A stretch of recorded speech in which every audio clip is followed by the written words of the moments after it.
I guess that makes a lot of sense to me. Yes. So you want to take it away with the First Crusade? This is the big one. This is really big. So with this one, the Pope goes and he uses this thing called canon law, which, for anyone who's a gamer, it's like how there's canon in video games, and then there's other spin-off kind of stuff. Oh, so like Star Wars canon? Yes, pretty much. In case you haven't noticed, Canon before it was cool. In case you haven't noticed, we're both nerds, but that's okay. Nerds always have the best stories. Anyway, so he uses canon law, and he essentially makes it a religious call for people to come and defend Christianity, even though it was largely a political thing at the time, and we'll get into that in just a second. But you have these massive influxes of people who come in, and they're like, we must go to war to save Christianity, and they actually got more people than they expected or wanted, and so they were just kind of like, okay, we're gonna roll with it. We're gonna figure this out as we go. And so there were four major armies that happened. There was a fifth one that got there early, led by a priest that went by the name of... Why do you think there was such a large number of recruits? Like, what was the pull factor to get them to go? So one of the big things... So two things. First, again, religion was everything at that time. Islam, right, the threat of Islam, okay. No, I mean, like, religion was the central focus of everybody's lives at that time. Right, okay. And so that was one reason. The second reason was it was viewed as a way that you could essentially repent for all of your sins. You went to war for your faith. You were willing to die for it, and that was seen essentially as an ultimate sacrifice that you could make for it. And, well, for people who were like, weren't necessarily the greatest human beings, it was like, I can do something that I'm good at, and I can, get away into heaven. Okay. So that's one of the big reasons why you found such a strong pull for it. It makes a lot of sense. So the First Crusade is very successful. They take Jerusalem. They take Alexandria. They take Antioch. They take all these cities. So, and I think it was a combination of the Muslims were not ready for such a massive army of people, right? Yes. And then also the Christians were just horribly brutal in these crusades. They would kill women, children. I mean, just, oh my goodness. It was very bad, to say the least. And so you've got roughly four armies. And so one of the things that the Byzantine emperor does, I'm looking through this to try and find his name really quick because I can't remember it off the top of my head. That's fine. But one of the things that he does is he's like, oh crap, I've got these four armies and I cannot take these on should anything go bad. So one of the things that he makes them do is he makes them swear loyalty to him for the duration of that crusade. Because it was the intention of it was originally just to retake the lands that had been taken by the Muslims. That was the original intent. But then it goes beyond that at some point. Mm-hmm. So the First Crusade, actually, fun fact, the Muslims called the Christians the Franks at the time. And they take all the Holy Land. The Muslims are caught totally by surprise. Yep. And but then the next thing that happens is the Second Crusade, all right, and that is the Muslim counterattack. Well, one thing before we move on to the Second Crusade, it was like the Christians should not have been able to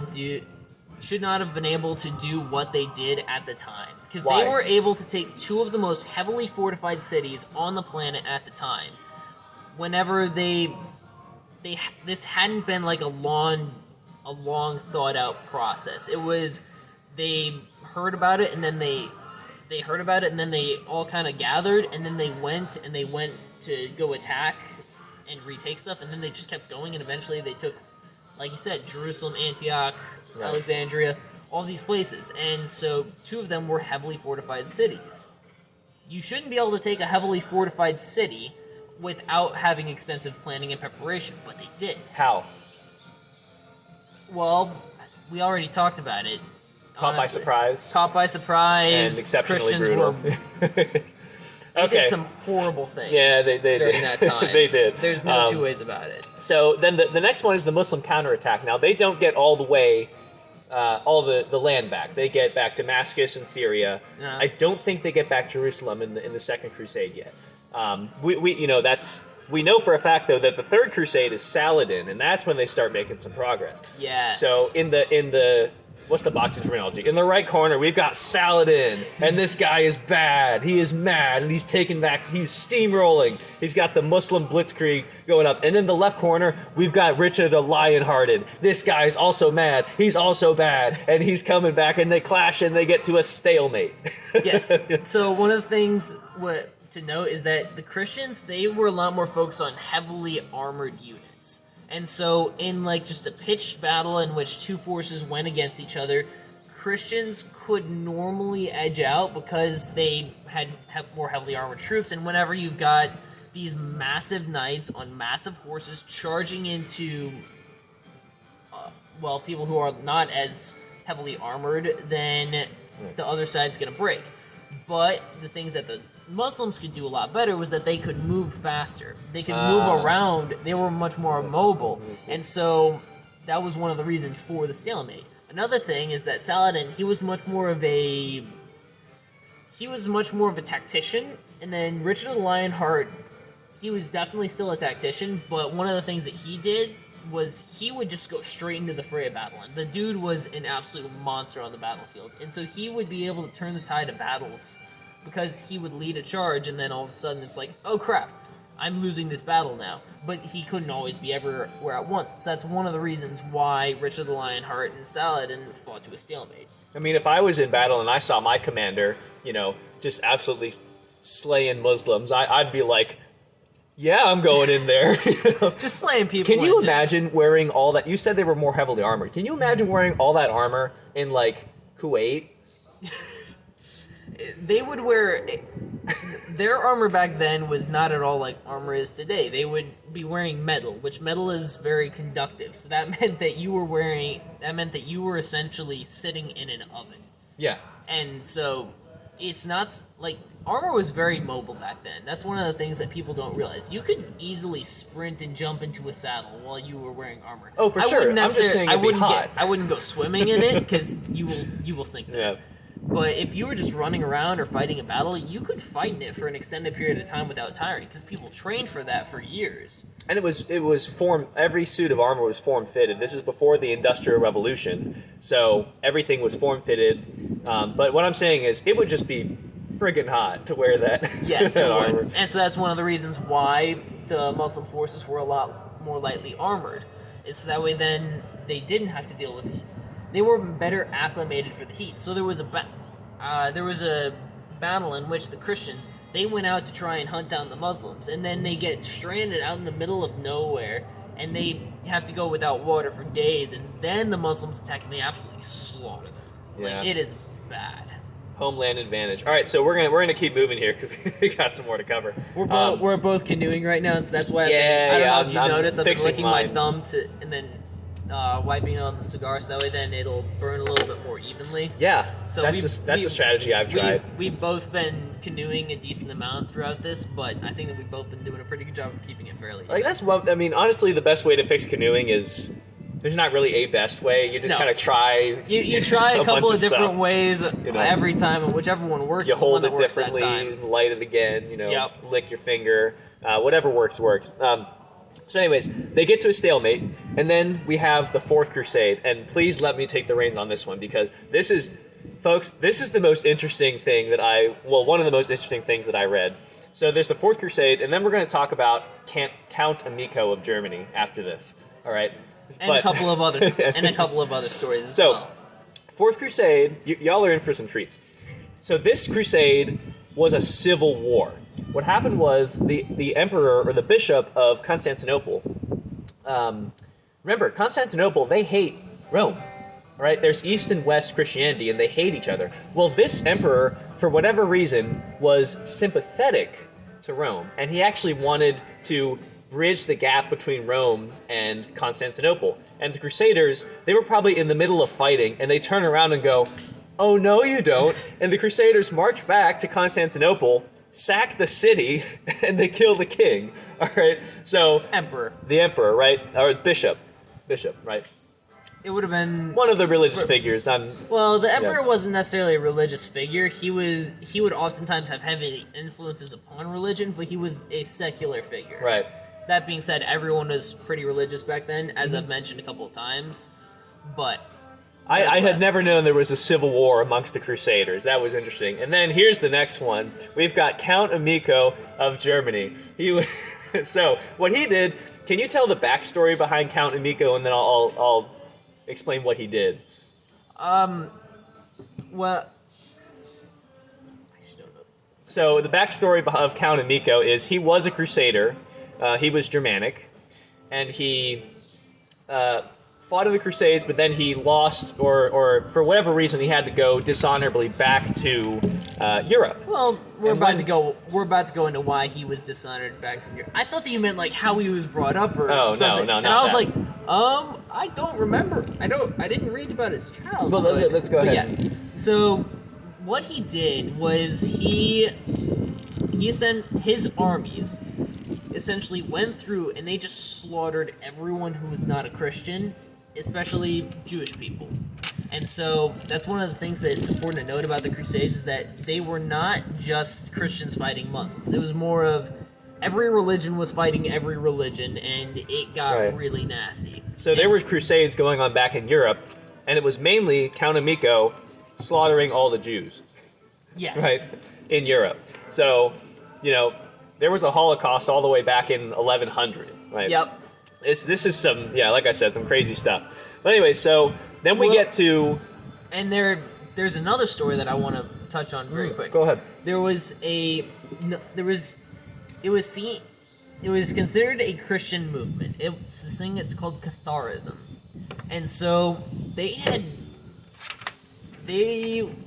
were considered to be Christian people, just to be clear. But they had a fundamentally different view or approach to it. I'm not going to get too deep into what their actual religious beliefs were, but they had several beliefs that Christians just really didn't like. And so there was a group of them that lived in a city called, one moment. Hold on. Forget the name. It doesn't matter so much. Just go ahead and... I'll come back to what city it was in just a second. But there was a city that it primarily consisted of, normal, or I'll say normal Christians, because this was a subset of Christians, they were part of Christianity, but there was, I don't know, a few thousand in a city of about 20,000, right? Right. And so an army comes to this city, and they're like, we need to destroy all of these people, because it had been dictated that, hey, we need to get rid of these because they were viewed as a blight on Christianity. What people? Catharist people. Okay. Catharism is what it's called. And this is part of the Crusade. Okay, yeah. Yes, it's part of the Crusade. And so, the reason why it's considered so bad is because they believed in a, quote, bad God, and that people were put on Earth by this, quote, bad God. And that the good God is the same one that Christians believe in. And so that was one of the big issues, was that they believed that there was essentially a bad God. And so Christians were like, hey, we need to... Yes. Do you think that's where the word catharsis comes from? Like getting rid of your anger and sin because of the bad God? I could not say one way or another. Okay. And so this thing called the Albigensian Crusade occurred, and so we've got 30,000 Crusaders. They come to the city of Béziers, and so it's a city of roughly... Where is Béziers? It's in southern France. Southern France, okay, got you. And so there was about 200 Cathars in the city, or there was about 200 Cathars that the army of 30,000 wanted. So the city of primarily Catholics, I'm just going to use that as the term, so they went into the city, or they would not give up their neighbors because they were their neighbors. They didn't want to give them up. But something that they did do was they didn't treat the crusading army with as much suspicion as they wanted. And so the entire city, bear in mind, this is primarily a Catholic city, the entire city gets wiped out. The entire city is turned red with blood and everybody dies. Well, I mean, I guess they got him. And yeah, so Catholicism is hunted almost to extinction at this point in time. Yeah. And so it was pretty much anyone who is not part of if they weren't part of your sect of your religion, you went to war with them during the Crusades. The Crusades, right. And actually, we're going to get to the end of the Crusades. So the Fifth Crusade is really simple. There's this warrior class called the Mamelukes who rise up in Arabia, and they actually push all the Christians out of Constantinople, Alexandria, Antioch, and so the Crusades are considered a loss for the Christians because they ended up losing all those holy cities. So again, we're gonna move on from the Crusades, and actually we're gonna jump forward about 200 years because not a whole lot happened in Christianity between 1200 AD and what we're going to talk about now, which is the printing press. Good old Johannes Gutenberg. Johannes Gutenberg makes the printing press. Patrick, why is the printing press huge? With regards to Christianity, it's because it allowed for the Bible to be mass-produced in whatever language people spoke. So up until this point, the Bible was exclusively written in Latin, and only priests spoke Latin. And so that meant that only the priests could actually read the Bible. Everybody else just had to take the priests at their word, and so priests were very central figures to everyday life. Right. And the printing press allowed for people to actually read the Bible on their own, and it allowed for literacy rates to spike up, and then all of a sudden, people actually... So now anyone can be a priest. Anyone can read the Bible. That's huge. Would you say that Johannes Gutenberg had a very impressive accomplishment? Moving on. So the next thing we have is the Reformation.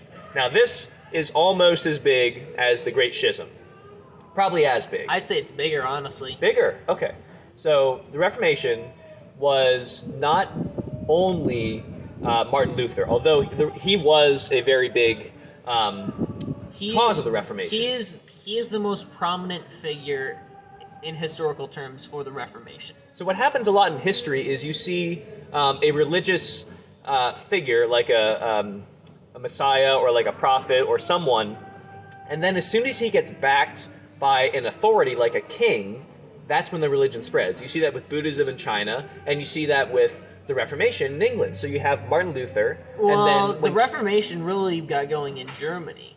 And so Martin Luther, he was backed by German princes.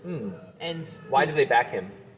The reason why they backed him was because they wanted to have more autonomy from the Holy Roman Emperor. Okay. And so the Holy Roman Emperor was effectively the emperor of what is today Germany. Right. At least for the most part. And so the princes, they would have to pay taxes to the emperor, and then they would also have to pay taxes to the church. And so they saw, if I join Martin...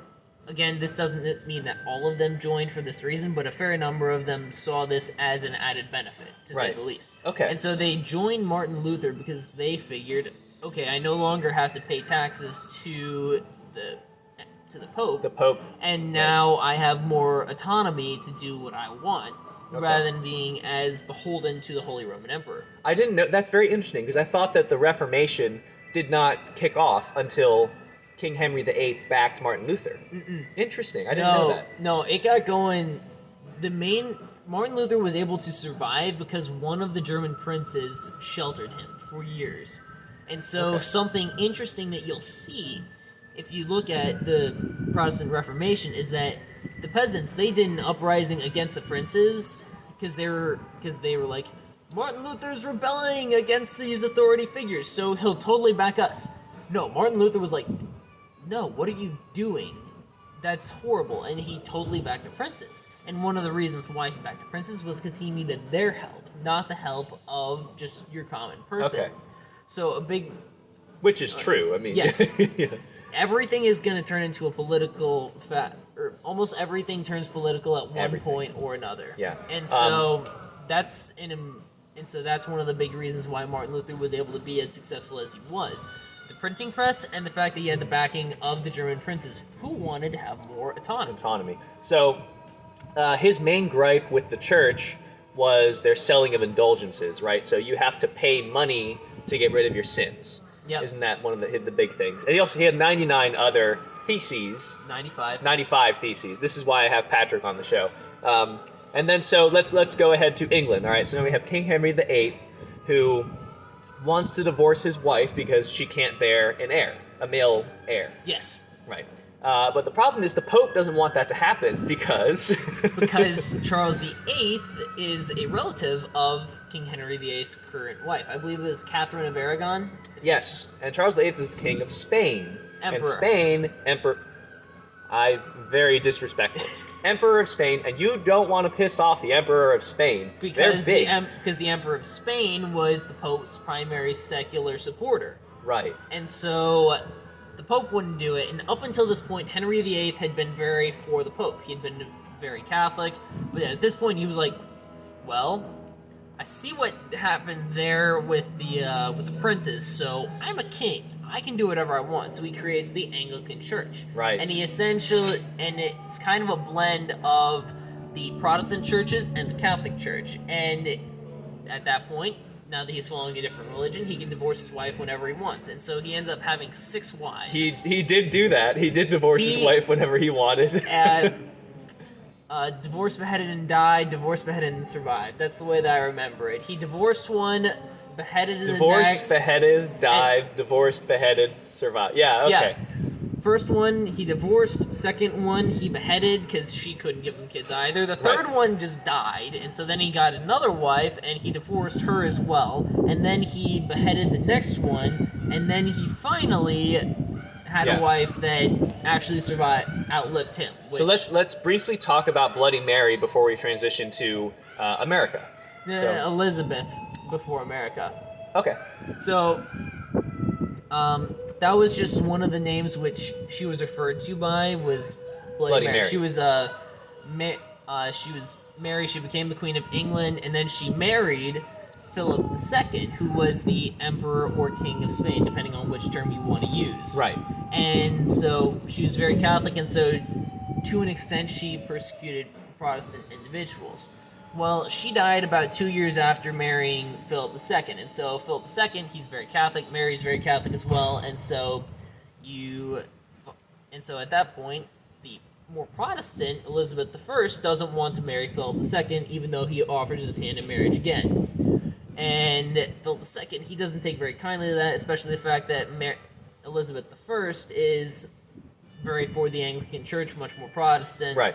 And interestingly enough, Elizabeth I actually killed more people than quote Bloody Mary did. Oh, Bloody Mary's not Elizabeth. No. Bloody Mary's different. Bloody Mary is the older sister of Elizabeth. Okay. And Elizabeth got the throne after Mary died without having any heirs. Gotcha. And so, actually, before they got the throne, we had Henry VIII's son. He was a sickly child, and so he died pretty early on, unfortunately. Right. And so then Mary, and then Elizabeth. And so Elizabeth, she ends up deciding, hey, I'm just going to rule on my own. And so she has British privateers raid the Spanish ships coming back from the Americas, and Philip II, he doesn't like the fact that he's getting raided, and the fact that England is becoming more and more Protestant. Because Spain, for the majority of this time period, is very much the Catholic, right? It's very Catholic, and so one of the things that Philip II does is he decides to assemble the Spanish Armada, which is pretty famous. And so it's this massive fleet of Spanish ships, like one of the biggest ever created. And so he goes and he attacks, but a quote divine wind or bad storm causes for a lot of the Spanish ships to wreck, and it plays favorably for the English. They're able to pretty well defeat the Spanish Armada. What a lucky day. Yeah. One of the things is that Philip II strongly believed that his faith would protect him in whatever he did. And so he was fighting 3 wars, or he was fighting at least 3 wars at a time. He was fighting in the Lowlands, he was fighting England, and he was fighting the Muslims. And so he probably could have won any one of those, but he overextended himself. Sure. That's a problem a lot of megalomaniacs will get into, overextension. So anyways, now we're going to move on to America, all right? And so what happened was during all this conflict that you were describing, there's this group that emerges in England called the Puritans. And the Puritans are just disgusted with the church. They want to go back to the pure roots of Christianity. So they're these fanatics, essentially. And they are persecuted. So they flee to America. And that's why a lot of American values closely mirror Puritan values. Except Puritans were... One big difference is they believed in guilty until proven innocent, right? That's why you get things like the Salem witch trials. Although it's speculated that the Salem witch trials actually came about because the wheat rotted. And when wheat rots, it produces ergotine or ergot, which is a chemical in LSD. So they might have been going crazy. That's just a theory that I've heard. But so Puritanism goes on to define American values. Later on, like temperance movements, like no alcohol prohibition, that comes from Puritan values. Abolition in the North, right? That's where the Puritans settled, was in the North. That comes from Puritanism. So a lot of things do come from Puritanism. So let's go ahead and they also believed in education for everyone and a limited government too. So the Republicanism has a lot to do with Puritan values. Right. So we're getting we're getting close to an hour here. So let's go on and move on to social Darwinism and then just the modern day. So imperialism, to me, it seems like they got a lot less genocidal when trying to convert people to Christianity. Yeah, I'd say. So you've got like the Europeans are carving up nations like Africa, China, the Middle East, all these places. They're carving up these places and they're converting the people to Christianity. But they're not very aggressive about it. At least I don't think so. Not when compared to the Crusades. Yes. In comparison to what it has been in the past, they are not very aggressive. They're they're aggressive compared to modern times, but they're less aggressive than what they have been in the past. Right, absolutely. So that's why places like Mexico are mostly Catholic, and places like and why there's Christianity in places around the world like China, Africa, though it be very small. And then of course you have conflicts lasting to today, like in Ireland, the Catholics and the Protestants hate each other. It's Irish versus the English. So it's the two groups are defined. The two groups are defined, at least to an extent, by their religious differences. So the Irish are a lot more Catholic than what the English, and the English are a lot more Protestant.